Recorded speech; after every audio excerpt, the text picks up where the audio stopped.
The Farm Bill is essentially a $90 billion a year program for food, feed, fiber, and fuel. When you break it down to more of an essence, about half, 50% of all Farm Bill funding goes for food and nutrition programs like food stamps, school lunches, women and infants and children programs, and other low-wage supplements that we have for almost 40 million Americans who experience some kind of hunger on a weekly basis. The other 50% is mainly comprised of commodity supports and then a number of different titles, including conservation, research, trade, energy, and those kinds of issues. But you can almost guarantee that the lion's share of that other 50% goes for crops such as cotton, corn, wheat, soybeans, and rice. Why? How have we allowed that to happen? Well, how have we allowed that to happen? You know, understand the Farm Bill goes back to the 1930s, to the Agricultural Administration Act of 1933. It was a program that came out of the Great Depression. It came out of the Dust Bowl.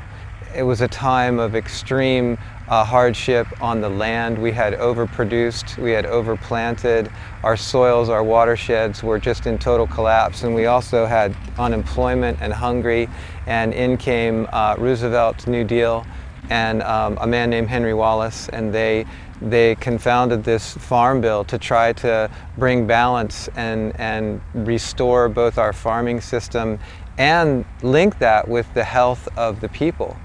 And what we have today really often goes back to some of those very early programs. And one of the early things that the government did was it went into basically the food business.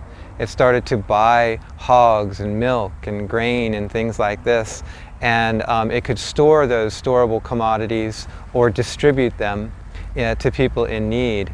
But it also served the effect of contracting supply, and it was trying to raise the prices for farmers because there was just so much of every commodity. And what we have today now, you know, there's just been a constant narrowing as our farms have changed from diversified small family farms to these huge mega farms. The commodities have also changed, and 85% of our payments now go for such a narrow gauge of crops. And we're talking corn for feed, and oil and high fructose corn syrup, and soybeans for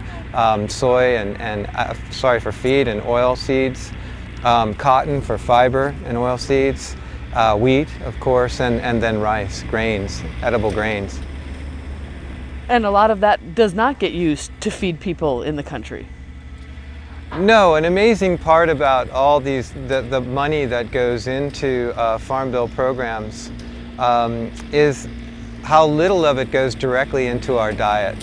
Most of it's really feeding the whole industrial food chain, and it enters our diets indirectly through the feedlot industry or through the processed food industry. You just have to walk down the aisle of any supermarket and you see that your dollar buys so many more Oreo cookies than it does fresh carrots from the local farmer, or any kind of snack and junk food than what is healthy for you.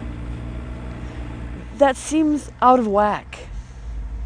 Well, it's out of whack when you consider even what the USDA food pyramid recommends as a balanced diet. And I mean, I think the heartening thing is that there's so much good data now, and there's so many there's just so many direct linkages between what we're spending on our Farm Bill programs and this dietary health crisis of obesity and diabetes and heart problems that are directly related to diet, and just people wanting to get the most for their dollar end up buying foods that are really bad for them. Now, the cost of the Farm Bill, like I said earlier, is about $90 billion. the national costs of obesity are upwards of $120 billion by some estimates.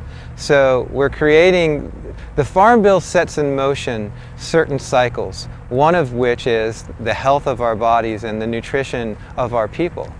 And when we're setting in motion this farm-related food system that makes us sick, which some experts now say, you know, our children may die at an earlier age than ourselves because of these diet-related diseases, you just have to figure, well, maybe we need to step back, find out, you know, what are we making, what are we doing to our food system, and how can we do it better? Because I think, you know, the best change is going to come on the front end.